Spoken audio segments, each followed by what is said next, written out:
इस अध्याय में आप उन तत्वों का अध्ययन करेंगे जो अब तक मालूम किए गए हैं और उन्हें वर्गीकृत करेंगे।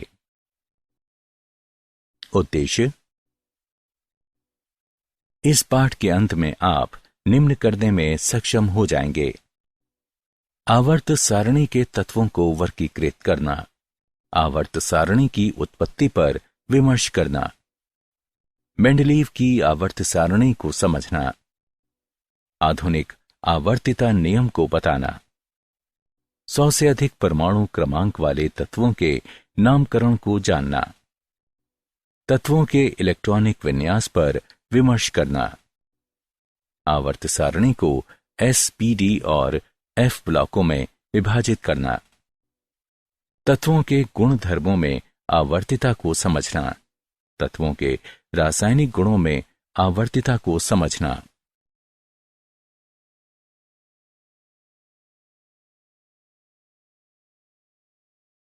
हमें तत्वों की वर्गीकरण की आवश्यकता क्यों है? 18वीं शताब्दी के पूर्व कुछ ही तत्वों के बारे में जानकारी थी। समय बीतने के साथ बड़ी संख्या में तत्वों की खोज कर ली गई। वर्तमान में हमें 114 तत्वों के बारे में जानकारी प्राप्त है। अब उन्हें वर्गीकृत करना जरूरी हो गया है। तत्वों के वर्गीकरण ने आवर्त सारणी के गठन की आवश्यकता को जन्म दिया। इस प्रकार आवर्त सारणी को एक ऐसी तालिका के रूप में परिभाषित किया जा सकता है जिसमें सभी प्राप्त तत्वों को उनके गुण धर्मों के अनुसार व्यवस्थित किया गया है, ताकि समान तत्व एक ही ऊर्ध्वाधर कॉलम में आ जाएं और असमान तत्व अलग रखे जा सकें। आवर्ती वर्गीकरण की उत्पत्ति। डॉबेराइनर त्रिक। उन्होंने देखा कि कुछ समान तत्व 3 तत्वों के समूहों में उपस्थित हैं और उन्होंने इसे त्रिक का नाम दिया। इस त्रिक की दिलचस्प विशेषता ये थी कि प्रत्येक त्रिक के बीच वाले तत्व का परमाणु भार शेष दोनों तत्वों के परमाणु भार के औसत मान के लगभग बराबर था। उदाहरण के तौर पर लिथियम, सोडियम और पोटेशियम एक त्रिक का निर्माण करते हैं। सोडियम का परमाणु भार बराबर लिथियम का परमाणु भार प्लस पोटेशियम का परमाणु भार बराबर 7 जमा 39/2 बराबर 23। हालांकि त्रिक का यह नियम कुछ ही तत्वों पर लागू किया जा सका। अष्टक का नियम। जॉन अलेक्जेंडर न्यूलैंड ने तत्वों को उनके परमाणु भार के बढ़ते हुए क्रम में व्यवस्थित किया और पाया कि दिए गए किसी तत्व से प्रारंभ करने पर 8वें तत्व के गुण पहले तत्व के गुणों के समान थे। निम्नलिखित व्यवस्था अष्टक के नियम को दर्शाती है। अष्टक का यह नियम कैल्शियम के आगे के तत्वों पर लागू नहीं किया जा सकता, यहां तक कि आदर्श गैसों की खोज के साथ 8वां तत्व भी समान नहीं रह गया।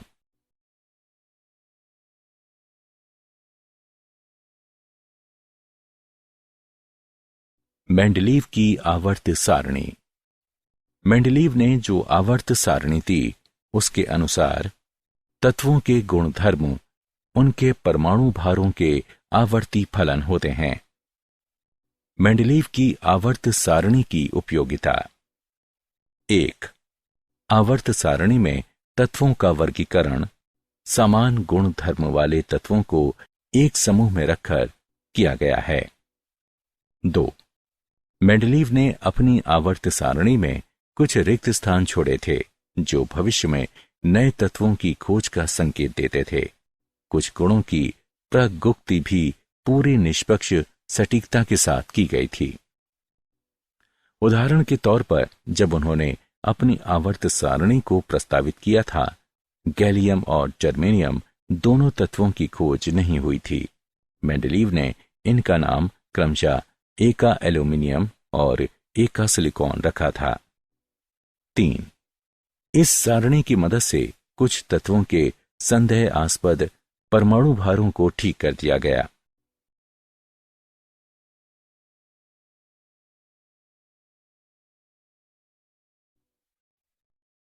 आधुनिक आवर्त नियम और आवर्त सारणी का वर्तमान स्वरूप। आधुनिक आवर्त नियम कहता है कि तत्वों के भौतिक और रासायनिक गुणधर्म उनके परमाणु क्रमांकों के आवर्ती फलन होते हैं। वर्तमान की आवर्त सारणी का स्वरूप दीर्घ है। आवर्त सारणी की क्षैतिज पंक्तियों को आवर्त यानी पीरियड्स कहा जाता है। एक आवर्त में समान बाह्य इलेक्ट्रॉन विन्यास वाले तत्वों को रखा जाता है। पूरी सारणी में 7 आवर्त हैं, जिनके नंबर 1, 2, 3, 4, 5, 6 और 7 दिए गए हैं। आवर्त 2 और 3 में से प्रत्येक में 8 तत्व रखे गए हैं। ये लघु आवर्त कहे जाते हैं। चौथे और 5वें आवर्तों में से प्रत्येक में 18-18 तत्व रखे गए हैं, जिन्हें दीर्घ आवर्त कहा जाता है। 6वें आवर्त में 32 तत्व हैं और इसे दीर्घतम आवर्त कहा जाता है। आवर्त सारणी का ऊर्ध्वाधर स्तंभ वर्ग कहलाता है। वे तत्व जो एक वर्ग से संबंधित होते हैं एक परिवार का गठन करते हैं। उदाहरण के तौर पर वर्ग 17 के तत्व हैलोजन परिवार का गठन करते हैं। इसी तरह वर्ग 16 के तत्व ऑक्सीजन परिवार का गठन करते हैं।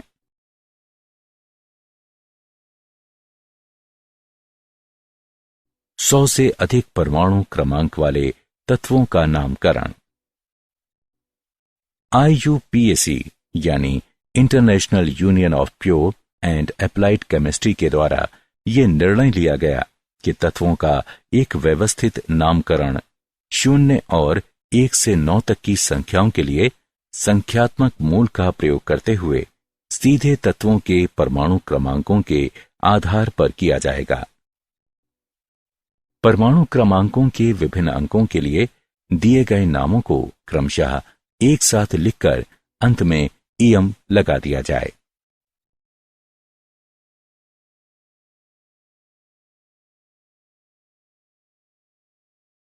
उदाहरण 120 परमाणु क्रमांक वाले तत्व की खोज नहीं की गई है। इस तत्व का नाम और प्रतीक क्या होगा? हल। दिया गया परमाणु क्रमांक 120 है, अतः नीचे दी गई सारणी के अनुसार 120 के लिए हम अनबाइनिल लिख सकते हैं।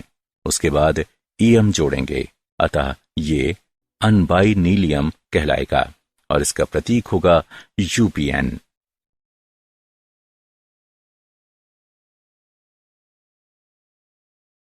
तत्वों का इलेक्ट्रॉनिक विन्यास और आवर्त सारणी। किसी परमाणु के कक्षकों में इलेक्ट्रॉनों की व्यवस्था उसका इलेक्ट्रॉनिक विन्यास कहलाती है।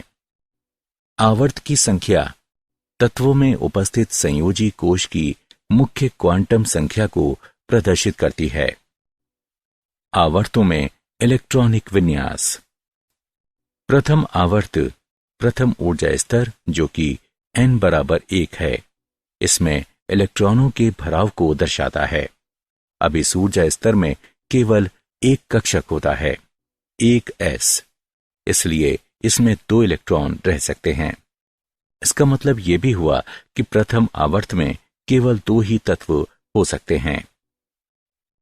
दूसरे आवर्त में इलेक्ट्रॉनों के भराव द्वितीय ऊर्जा स्तर जो कि n बराबर 2 है, इससे शुरू होता है।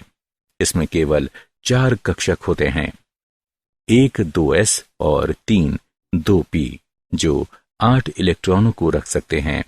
अतः दूसरे आवर्त में 8 इलेक्ट्रॉन होते हैं। तीसरे आवर्त n बराबर 3 में इलेक्ट्रॉनों के भराव 3s कक्षकों में होता है। अतः 3s और 3p कक्षकों में इलेक्ट्रॉनों का लगातार भराव तीसरा आवर्त बनाता है। चौथा आवर्त n बराबर 4। ये 4s कक्षकों में इलेक्ट्रॉनों के भराव से शुरू होता है। हालांकि 4s कक्षक के बाद और 4p कक्षकों के पहले 5 3d कक्षक भी भराव के लिए होते हैं। अतः पूरे 9 कक्षकों में एक 4s 5 3D और 3 4p कक्षक भरने के लिए होते हैं। ये उल्लेखनीय है कि 3D कक्षकों में भराव स्कैंडियम यानी परमाणु क्रमांक बराबर 21 से शुरू होता है। स्कैंडियम परमाणु क्रमांक बराबर 21 से जिंक परमाणु क्रमांक बराबर 30 तक के तत्व 3D संक्रमण श्रेणी के तत्व कहलाते हैं। पांचवां आवर्त n बराबर 5s कक्षकों से शुरू होता है और चौथे आवर्त के ही समान होता है। 9 कक्षकों में से एक 5s 5 4d और 3 5p कक्षक भरने के लिए होते हैं। अतः पांचवें आवर्त में भी 18 तत्व होते हैं। छठवां आवर्त 6s कक्षकों के भराव से शुरू होता है, जो कि n बराबर 6 है। इसमें 16 कक्षक हैं। 1 6s 7 4f 5 5d और 3 6p, जिनमें इलेक्ट्रॉनों का भराव अगले ऊर्जा स्तर के शुरू होने के पहले होता है। 4f कक्षकों में भराव सीरियम यानी परमाणु क्रमांक 58 से शुरू होकर ल्यूटीशियम यानी परमाणु क्रमांक 71 पर समाप्त हो जाता है। ये प्रथम F संक्रमण श्रेणी का गठन करता है, जिसे लेंथेनॉइड श्रेणी कहा जाता है। सातवां आवर्त n बराबर 7s कक्षक से शुरू होता है। ये उत्तरोत्तर 7s 5f 6d और 7p कक्षकों के भराव को दर्शाता है, पर यह अभी तक अपूर्ण है। वर्तमान में इसमें केवल 19 तत्व हैं। 5f कक्षकों तक भराव थोरियम परमाणु क्रमांक 90 से शुरू होकर लॉरेंशियम परमाणु क्रमांक 103 पर समाप्त हो जाता है। यह द्वितीय F संक्रमण श्रेणी का गठन करता है, जिसे एक्टिनॉइड श्रेणी कहा जाता है। वर्गवार इलेक्ट्रॉनिक विन्यास। एक वर्ग में उपस्थित सभी तत्व समान रासायनिक गुणधर्म प्रदर्शित करते हैं, क्योंकि उनके बाह्यतम कोश में इलेक्ट्रॉनों की संख्या और वितरण एक ही प्रकार का होता है।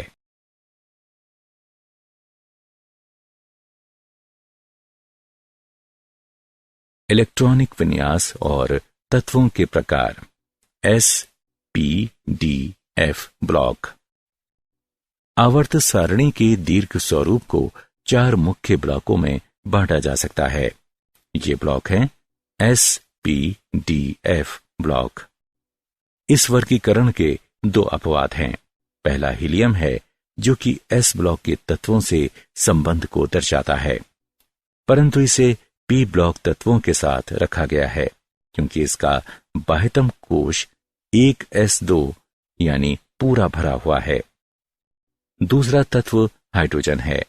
इसमें केवल 1 इलेक्ट्रॉन होने की वजह से इसे S ब्लॉक में रखा जा सकता है, और वर्ग 17 के तत्वों की तरह ये 1 इलेक्ट्रॉन प्राप्त भी कर सकता है। इसलिए इसे आवर्त सारणी में सबसे ऊपर रखा गया है।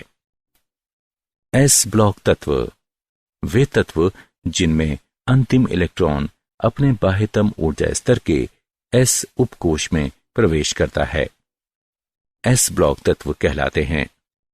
ये ब्लॉक आवर्त सारणी के सबसे बाईं तरफ स्थित है। इसमें वर्ग 1 और 2 के तत्व शामिल हैं। इनके विन्यास सामान्य हैं, जहां N बाह्यतम कोश को प्रदर्शित करता है। वर्ग 1 के तत्व एल्कली धातु और वर्ग 2 के तत्व एल्केलाइन मृदा धातु कहलाते हैं। P ब्लॉक तत्व वे तत्व जिनमें अंतिम इलेक्ट्रॉन अपने बाह्यतम ऊर्जा स्तर के P उपकोश में प्रवेश करता है, P ब्लॉक तत्व कहलाते हैं। हीलियम को छोड़कर, जो कि एक अपवाद है, इनके विन्यास सामान्य हैं। वर्ग 18 में आदर्श गैसें शामिल हैं और इनका इलेक्ट्रॉनिक विन्यास है। वर्ग 17 के तत्व हैलोजन कहलाते हैं और वर्ग 16 के तत्व चालकोजेन कहलाते हैं। ये तत्व स्थायी विन्यास पाने के लिए आसानी से एक इलेक्ट्रॉन ग्रहण करते हैं। डी ब्लॉक तत्व यानी संक्रमण तत्व। डी ब्लॉक तत्व वे तत्व हैं जिनके इलेक्ट्रॉनिक विन्यास में डी कक्षक आंशिक रूप से भरा जाता है। इसका सामान्य विन्यास है। डी ब्लॉक तत्वों की सामान्य विशेषताएं निम्नलिखित हैं। ये रंगीन सम्मिश्र का निर्माण करते हैं। इनमें से अधिकांश अनुचुंबकीयता प्रदर्शित करते हैं। इनमें से अधिकांश में उत्प्रेरक के गुण होते हैं। ये युग्म का निर्माण करते हैं। उदाहरण के तौर पर ब्रास, कॉपर और जिंक का एक युग्म है। एफ ब्लॉक तत्व यानी आंतरिक संक्रमण तत्व। आवर्त सारणी की निचली दो क्षैतिज पंक्तियां एफ ब्लॉक तत्वों को धारण करती हैं। इन्हें लेंथेनॉइड और एक्टिनॉइड कहा जाता है। इनका सामान्य इलेक्ट्रॉनिक विन्यास है, जहां N बाह्यतम कोश को प्रदर्शित करता है। ये तत्वों की दो श्रेणियों को शामिल करते हैं जो आवर्त सारणी के आधार में स्थित हैं। प्रथम श्रेणी लेंथेनम का अनुसरण करती है और लेंथेनॉइड कहलाती है, जबकि एक्टिनॉइड श्रेणी एक्टिनियम का अनुसरण करती है। एफ ब्लॉक तत्वों के सामान्य गुण निम्नलिखित हैं। ये विभिन्न संभावित ऑक्सीकरण अवस्थाओं को प्रदर्शित करते हैं। ये उच्च गलनांक वाली धातुएं हैं। इनका घनत्व उच्च होता है। एक्टिनॉइड श्रेणी के अधिकांश तत्व रेडियोधर्मी हैं।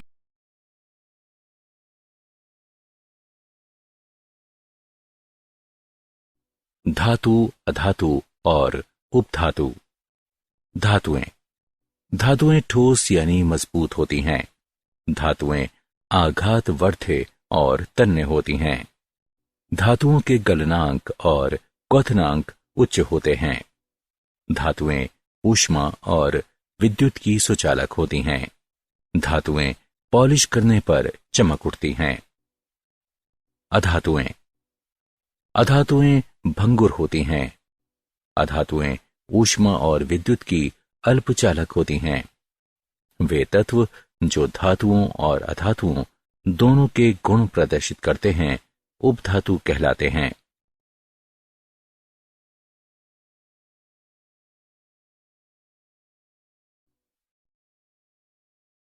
तत्वों के गुण धर्मों में आवर्तिता। भौतिक गुणों की प्रवृत्तियां। क परमाणु त्रिज्या। परमाणु त्रिज्या को परमाणु के नाभिक के केंद्र से इलेक्ट्रॉनों के बाह्यतम कोश के बीच की दूरी के रूप में परिभाषित किया गया है। परमाणु की त्रिज्या को निम्नलिखित कारणों से सही परिकलन संभव नहीं है। अलग किए जाने के लिए परमाणु बहुत छोटा है। किसी परमाणु की प्रायिकता वितरण उसके आसपास उपस्थित अन्य परमाणुओं से प्रभावित हो जाती है। परमाणुओं का आकार एक दूसरे से जुड़ने वाले आबंधों की अवस्था के अनुसार बदल जाता है। यदि सहसंयोजक अणुओं के दो परमाणु एकल बांध द्वारा जुड़े हुए हैं तो हम नापेंगे सहसंयोजक त्रिज्या को। समान परमाणु जो एकल आबंध द्वारा जुड़े हुए हैं उनके नाभिक के केंद्रों के बीच की दूरी के आधे भाग के रूप में परिभाषित किया जाता है। धातुओं के लिए हम धात्विक या क्रिस्टल त्रिज्या को नापेंगे। इसे धातु कोरों के दो संलग्न परमाणुओं के बीच की अंतरानाभिकीय दूरी के आधे भाग के रूप में परिभाषित किया जा सकता है। किसी परमाणु की धात्विक त्रिज्या हमेशा उसकी सहसंयोजक त्रिज्या से बड़ी होती है, क्योंकि धात्विक बंध सहसंयोजक बंध की तुलना में कमजोर होते हैं। आयनी त्रिज्या। जब उदासीन परमाणु इलेक्ट्रॉन लेता या खोता है तो आयन का निर्माण होता है। इलेक्ट्रॉन निकल जाने पर धनायन बनाता है, जबकि इलेक्ट्रॉन मिल जाने पर ऋणायन बनाता है। आयनों के नाभिक के बीच वह प्रभावी दूरी जिसमें वे आयनिक बंध के प्रभाव में रहते हैं आयनिक त्रिज्या कहलाती है। महत्वपूर्ण बिंदु, धनायन की त्रिज्या अपने जनक परमाणु की त्रिज्या से कम होती है। ऋणायन की त्रिज्या अपने जनक परमाणु की त्रिज्या से अधिक होती है। जब आयनों में इलेक्ट्रॉनों की संख्या समान किंतु नाभिकीय आवेश की मात्रा अलग होती है तो ये सम इलेक्ट्रॉनी आयन कहलाते हैं। इन आयनों का आकार नीचे दिए गए क्रमशः है।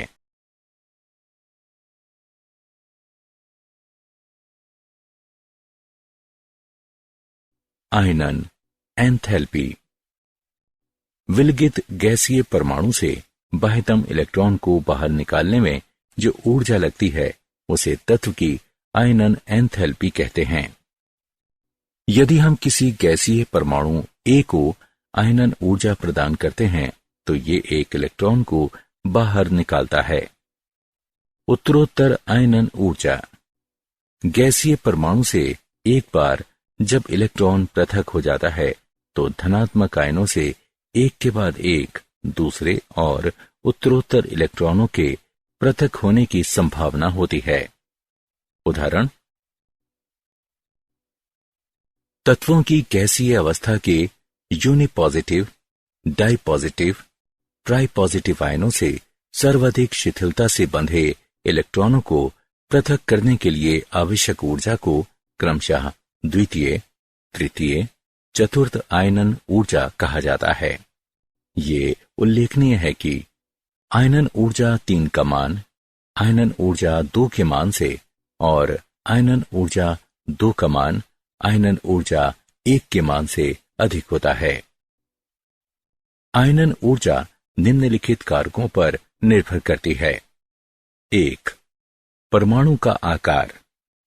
जैसे ही परमाणु का आकार बढ़ता है बाह्यतम इलेक्ट्रॉनों पर नाभिक की पकड़ ढीली पड़ जाती है और उन इलेक्ट्रॉनों को पृथक करना और आसान हो जाता है। इस तरह आयनन ऊर्जा परमाणु के आकार में वृद्धि के साथ घट जाती है। 2. नाभिकीय आवेश की मात्रा। नाभिकीय आवेश की मात्रा बढ़ने के साथ इलेक्ट्रॉन का पृथक्करण कठिन हो जाता है, अतः आयनन ऊर्जा बढ़ती है। 3. आवरण प्रभाव। बहु इलेक्ट्रॉन वाले परमाणुओं में जो इलेक्ट्रॉन बाह्यतम कोश में स्थित होते हैं वे क्रोडीय इलेक्ट्रॉनों की प्रतिकारक अन्योन्य क्रिया के कारण पूरे नाभिकीय आवेश को अनुभव नहीं करते हैं, अतः संयोजी इलेक्ट्रॉन नाभिक से आंतरिक इलेक्ट्रॉनों के द्वारा परिरक्षित या आवृत हो जाते हैं। इस प्रभाव को आवरण प्रभाव कहते हैं। आंतरिक इलेक्ट्रॉनों की संख्या में वृद्धि के साथ आयनन ऊर्जा में कमी आती जाती है। 4. इलेक्ट्रॉनिक विन्यास। जिस परमाणु का विन्यास ज्यादा स्थायी होता है उसमें इलेक्ट्रॉन खोने की प्रवृत्ति कम होती है, जिसके परिणाम स्वरूप उसकी आयनन ऊर्जा का मान उच्च होता है।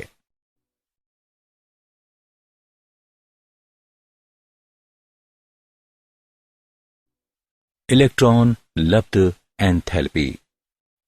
इलेक्ट्रॉन लब्ध एंथैल्पी को एक परमाणु या अणु की ऋणायन बनाने की योग्यता के रूप में परिभाषित किया जाता है, जो कि परमाणु या अणु द्वारा एक इलेक्ट्रॉन ग्रहण किए जाने पर निर्मुक्त की गई ऊर्जा के रूप में व्यक्त की जाती है। इस प्रक्रम को निम्नलिखित तरीके से व्यक्त किया जा सकता है। प्रक्रम को ऊष्माक्षेपी या ऊष्माक्षोषी हो सकता है। इलेक्ट्रॉन लब्ध एंथैल्पी को प्रभावित करने वाले कारक। नाभिकीय आवेश। अधिक नाभिकीय आवेश की मात्रा अधिक तेजी से आने वाले इलेक्ट्रॉनों को आकर्षित करेगी और इलेक्ट्रॉन लब्ध एंथैल्पी का ऋणात्मक मान अत्यधिक होगा। परमाणु का आकार। यदि परमाणु का आकार बड़ा है तो नाभिक और अतिरिक्त इलेक्ट्रॉन के बीच की दूरी अधिक होगी और इलेक्ट्रॉन लब्ध एंथैल्पी का ऋणात्मक मान कम होगा। इलेक्ट्रॉन विन्यास। यदि परमाणु का विन्यास स्थायी होता है तो उसमें इलेक्ट्रॉन ग्रहण करने की प्रवृत्ति कम होती है, जिसके परिणाम स्वरूप उसकी इलेक्ट्रॉन लब्ध एंथैल्पी का मान अत्यधिक धनात्मक होगा।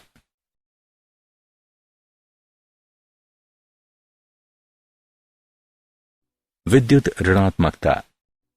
सहसंयोजक आबंध के इलेक्ट्रॉन युग्म को अपनी ओर आकर्षित करने की योग्यता की माप विद्युत ऋणात्मकता कहलाती है।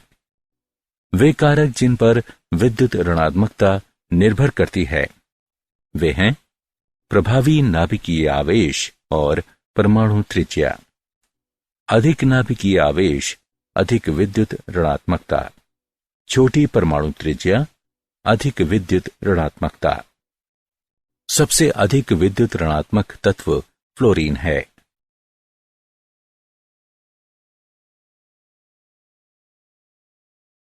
रासायनिक गुणधर्मों में आवर्त प्रवृत्ति। संयोजकता में आवर्तिता या ऑक्सीकरण अवस्थाएं। किसी तत्व की संयोजकता उसके बाह्यतम कोश में उपस्थित इलेक्ट्रॉनों की संख्या होती है। संयोजकता इलेक्ट्रॉनों की संख्या आवर्तों में आगे बढ़ने पर 1 से 8 तक बढ़ती जाती है। हाइड्रोजन के सापेक्ष तत्वों की संयोजकता वर्गों में नीचे जाते हुए संयोजकता इलेक्ट्रॉनों की संख्या समान रहती है। अतः एक वर्ग के सभी तत्व समान संयोजकता प्रदर्शित करते हैं। द्वितीय आवर्त के तत्वों के गुणधर्मों में असंगतता। द्वितीय आवर्त के तत्व ऐसे कई गुण प्रदर्शित करते हैं जो उनके समूह के नहीं हैं। उदाहरण, बेरिलियम और लिथियम के यौगिक सहसंयोजक बंध बनाते हैं। ये गुण एस ब्लॉक के अन्य तत्वों में नहीं पाया जाता। नाइट्रोजन और ऑक्सीजन द्विपरमाणुवीय अणु बनाते हैं, जबकि उनके समूह के अन्य सदस्य बहुपरमाणुवीय अणु बनाते हैं। विकर्ण संबंध। लिथियम, बेरिलियम और बोरोन की विद्युत ऋणात्मकता विकर्ण संबंधों को दिशा देती है।